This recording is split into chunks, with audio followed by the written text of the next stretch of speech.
ओम नमो भगवते वासुदेवाय। ओम नमो भगवते वासुदेवाय। नारायणं नमस्कृत्य नरं चैव नरोत्तमं देवीं सरस्वतीं व्यासं ततो जयमुदीरयेत्। श्रीन्वतो सुकथा कृष्ण पुण्य सब्र कीर्तन हृदयन्थ स्तोय भद्राणि विदनोति सुहिष्यताम् नष्टप्रायेषु अभद्रेषु नित्यं भागवत सेवया भगवते उत्तम श्लोके भक्तिर्भवति नैष्टिकी। Reading from Srimad Bhagavatam, Canto 4, Chapter 22, Text 8 and 9. Text 8. Kim tasya durlabhataram ihe loke paratra cha yasya viprah prasidanti shivo vishnuscha sanugah. Synonyms. Kim, what? Tasya, his, durlabhataram, very rare to achieve. Iha, in this world, loke, word, paratra, after death, cha or yasya, one whose Vipraha, the Brahmanas and Vaishnavas, Prasidanti, become pleased, Shiva, all auspicious, Vishnu, Lord Vishnu, Cha, as well as Sa Anugraha, going along with. Translation by Srila Prabhupada, Srila Prabhupada ki jai. Any person upon whom the Brahmanas and Vaishnavas are pleased can achieve anything which is very rare to obtain in this world as well as after death. Not only that, but one also receives the favor of the auspicious Lord Shiva and Lord Vishnu, who accompany the Brahmanas and Vaishnavas.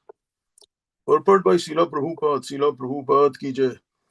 The Brahmanas and Vaishnavas are the bearers of the Lord Vishnu, the auspicious, the all auspicious.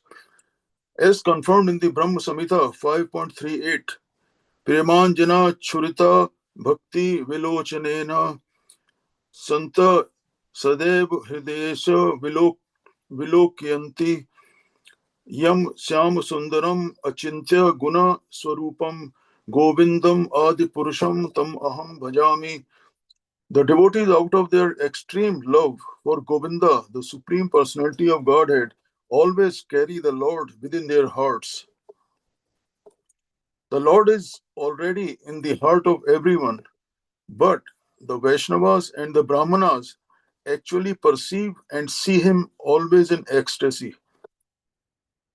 Therefore, Brahmanas and Vaishnavas are carriers of Vishnu. Wherever they go, Lord Vishnu, Lord Shiva, or the devotees of Lord Vishnu are all carried. The four Kumaras are Brahmanas and they visited the place of Maharaj Prathu. Naturally, Lord Vishnu and his devotees were also present. Under the circumstances, the conclusion is that when the Brahmanas and Vaishnavas are pleased with a person, Lord Vishnu is also pleased. This is confirmed by Srila Vishwanath Chakrabarti Thakur in his 8 stanzas on the spiritual master. Yes, prasadat Bhagavat prasada. By pleasing the spiritual master, who is both Brahmana and Vaishnava, one pleases the Supreme Personality of Godhead. If the Supreme Personality of Godhead is pleased, then one has nothing more to achieve, either in this world or after death. Text 9. नैव लक्ष्यते लोको लोकान् पर्यटतो अपि यान् यथा सर्वदृशं सर्व आत्मानं ये अस्य हेतवः. Synonyms. No, not eva, thus lakshate, can see, loka, people, lokan, all planets, paryatah, traveling, api, although, yan, whom, yatha, as much as, sarv, drasham, the super soul, sarve, sarv, in all, atmanam, within everyone, ye, those, asya, of the cosmic manifestation, hetava, causes. Translation by Srila Prabhupada ki jai. Prathu Maharaj continued, although you are traveling in all planetary systems, people cannot know you, just as they cannot know the super soul, although he is within everyone's heart as the witness of everything. Even Lord Brahma and Lord Shiva cannot understand the super soul. Purport by Srila Prabhupada ki jai. In the beginning of the Srimad Bhagavatam, it is said, Moyanti yat Surayah, great demigods like Lord Brahma, Lord Shiva, Indra, Chandra are sometimes bewildered trying to understand the Supreme Personality of Godhead. It also happened that when Krishna was present on this planet, Lord Brahma and King Indra also mistook him. And what to speak of great yogis or jnanis who conclude that the absolute truth, the personality of Godhead, is impersonal. In the same way, great personalities and Vaishnavas, like the four Kumaras, are also invisible to ordinary persons, although they are traveling all over the universe in different planetary systems. When Sanatan Goswami went to see Lord Chaitanya Mahaprabhu, he could not be recognized by Chandrasekhar Acharya. The conclusion is that the Supreme Personality of Godhead is situated in everyone's heart, and his pure devotees, the Vaishnavas, are also traveling all over the world. But those who are under the modes of material nature cannot understand the form of the Supreme Personality of Godhead. The source of this cosmic manifestation, or the Vaishnavas. It is said, therefore, that one cannot see the Supreme Personality of Godhead or a Vaishnava with these material eyes. One has to purify his senses and engage in the service of the Lord. Then gradually one can realize who is the Supreme Personality of Godhead and who is Vaishnava. Namam Vishnu Padaya Krishna Prastaya Bhutale Srimati Bhakti Vedanta Swami Namine Namaste Saraswati Deve Gauravani Pracharine Nirvishesha Shunyavadi Paschat Deshitarine Jai Sri Krishna Chaitanya Prabhu Nityananda Shri Advaita Gadadhara Shiva Sadi Gaur Bhaktvinda Hare Krishna Krishna Krishna Hare Hare Hare Rama Rama Rama Hare Hare. I seek blessing from all the assembled Vaishnavas, and I thank you very much for giving me the opportunity to purify myself by reading these Bhagavad texts. And please forgive me for any shortcomings in my summary. Uh,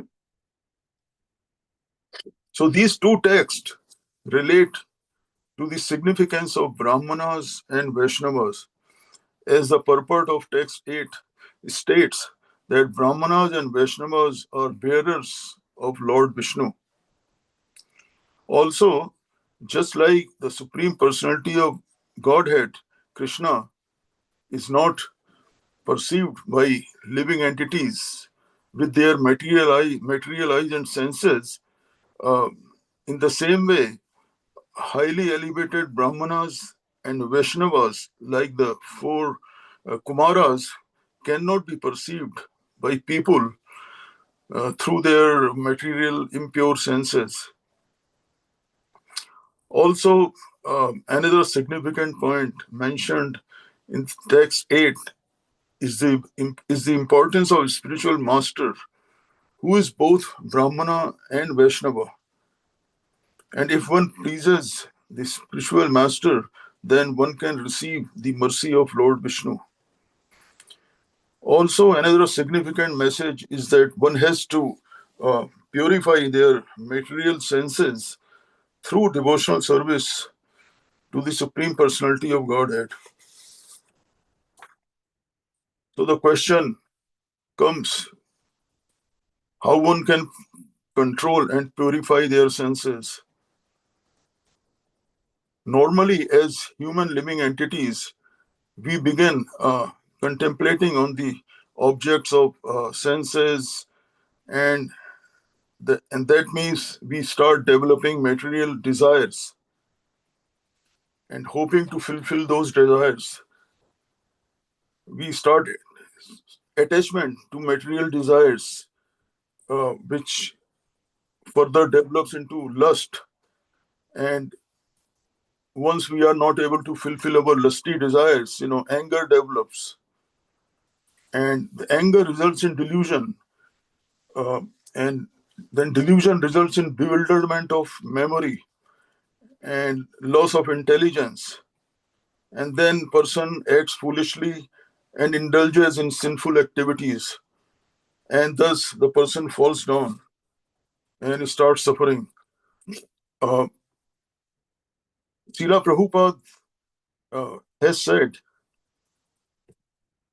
as enemies are curbed by superior force, the senses can be similarly curbed not by any human endeavor, but only by keeping them engaged in the service of the Lord Sri Krishna.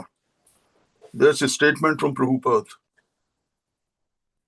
If we practice Krishna consciousness, it becomes easy to control the senses. Once our senses are engaged in Krishna consciousness activities, it will become easy to control the senses.